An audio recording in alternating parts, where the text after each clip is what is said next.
Welcome back to My Hero Academia Anime Review episode number 86.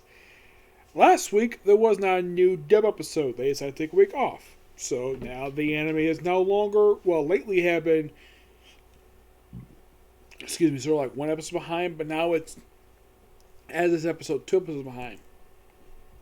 Yeah, this one is technically starting to adapt the Paramount War arc. Though they started, yes, they have the first two chapters of that arc, but the very next episode has nothing really to do with that. I'll get to that later on. This one's called More of a Hero Than Anybody. And this one is a focus on Eraserhead and President Mike.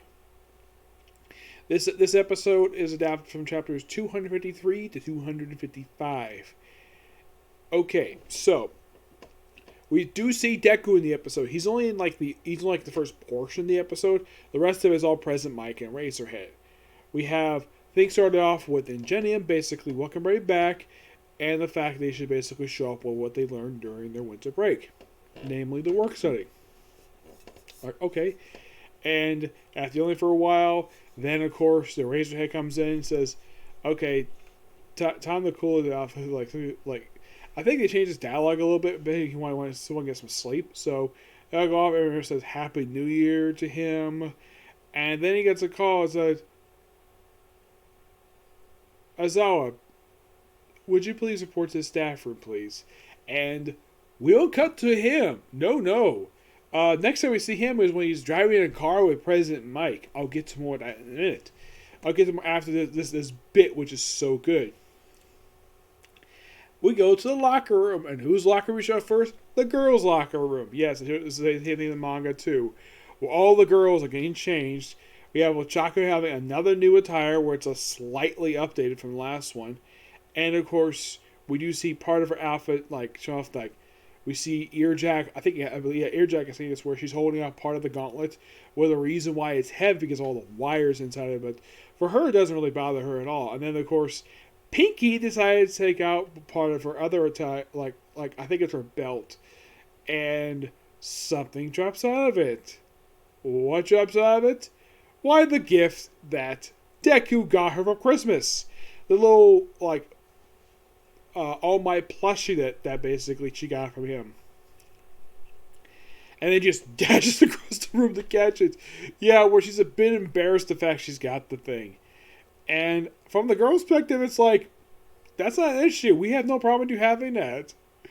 And then we cut to, she's thinking about Deku, and then there's Deku, where they mention, oh yeah, I want you to have the new quirk, the Black Whip. And of course, we see Red Riot, where he's basically he's got his pants on. He's basically pulling out one of his straps on his outfit. He hasn't got the air strap up yet. He's chatting for a while about the quirk. And then he gets hit in the head with Bakugo from Bakugo's mask. And then of course he comes out and he starts gushing blood. And he's like, oh, the gray stuff is coming out. Oh, crap. And then later on he walks outside still with the damn thing in his head. I'm like, could you not go to Recovery Girl to get that fixed? So, and then of course you have All Might saying, I am here. I am the symbol of sweets. And of course he asks the obvious question. Where's Razorhead? He got called away. He had to skip. He had to call away for something. And then we cut to him and President Mike driving to Tartarus. Yes, the very same prison that All For One is at.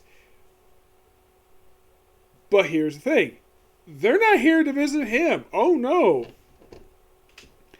They're here to visit a different character. They're here to visit Kagoroki, who has the power of warp.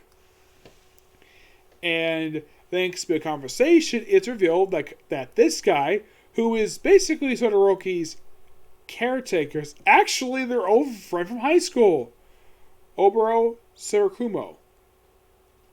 Yes.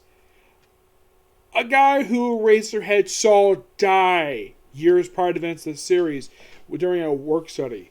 Now, who actually killed him? That was actually a character from the Vigilante series. Yes, named Garvey. Yes, this is the very villain from the Vigilante series that killed off this character. Yeah, that's the thing. So, basically, in the way the anime just mentioned his death, like, apparently in the Vigilantes manga, he's not around for very long before he gets killed off here. Mm-hmm. Yeah, he gets killed off roughly like 4 chapters in. Like, like he's introduced in chapter 59, and then he dies in chapter 64. Mm-hmm. So yeah, if you want to basically get a little more backstory on what happened to the guy, read chapter 64, and you'll get a chance to figure out exactly what the heck happened to him. And of course, and then they sit down with him, and Corey's like, "Eraserhead, I haven't seen you since the USJ incident, since that raid that we did." Yeah, which that is definitely true. Eraserhead has not seen him in person since then. And he even calls out the fact this guy is, well, his old friend.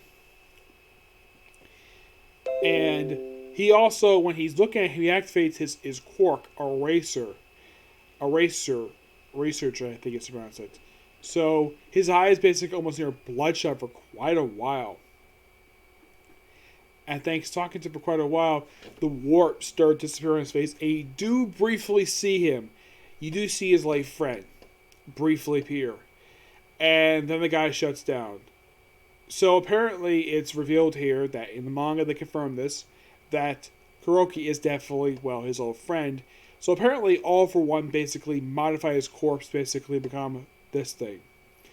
And apparently he has no idea about his previous identity. Yeah, he has no idea.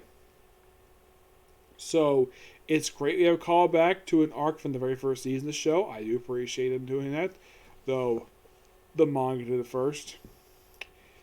And they reveal a little bit of information. Hospital.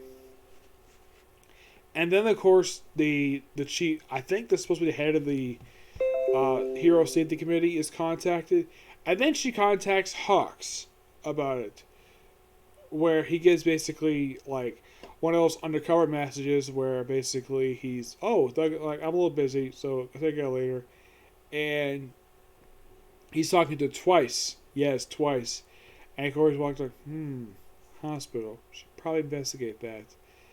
And then we see the anime debut of a character who actually is supposed to make his debut at the start of the previous arc that they're actually going to start next week. A mysterious doctor starts to experience as Todoroki. And this doctor's name is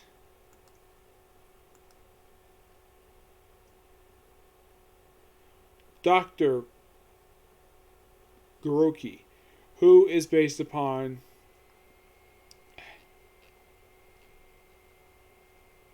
Dr. Robotnik.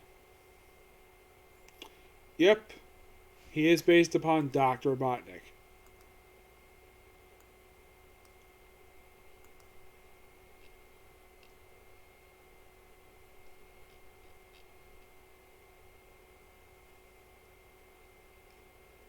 Actually, no, I thought this was his anime debut, but no, he briefly appeared back in episode 33 from the previous season.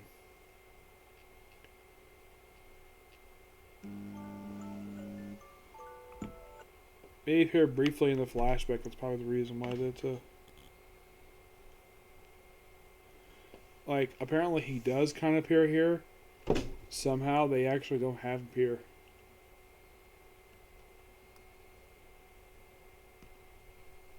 Maybe just his voice that they hear. It's possible. Apparently he does kind of appear in this episode.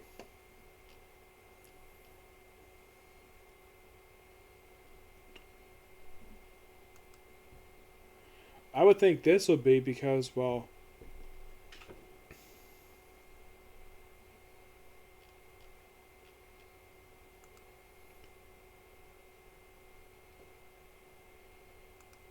but no, I think this. I'm thinking this was.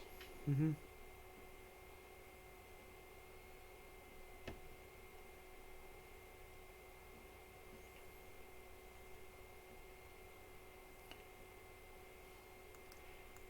So we see him. We see a little more clear image than was from the manga.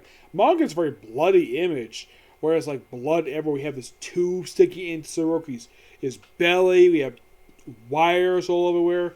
Apparently, he's experimenting with Todoroki, and you don't get a purpose of this until the very next episode, which starts up finally the villain's arc. Yeah, a lot. I heard one person criticize the anime for skipping over this arc to do Endeavor Agency, then going back to this arc. I'm not really sure exactly now. As far as I can tell, Studio Bones not really stated what was the reason for this, but my guess is that this is just my personal theory. Because they had the movie coming out, the Studio Bones really want to promote this movie, and this movie does technically take place during the Endeavor Agency arc. Why not? It's nothing says it can't. I mean, it's basically them briefly at the Endeavor Agency. You could say it's one of the days they work there, which anybody can easily buy that. Unlike they say the first two movies, which take place after a particular arc.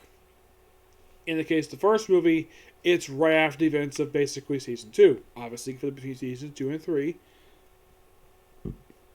Excuse me. The second film is pretty much placed after the events of the Endeavor Agency arc.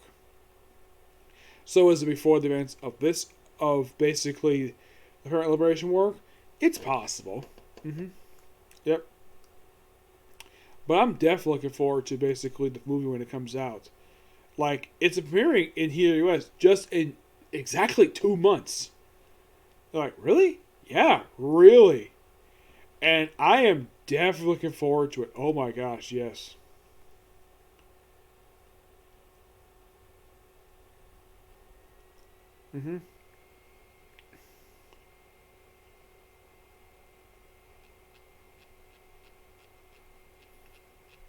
It's going to be so interesting to finally, well, see this movie when it does come out.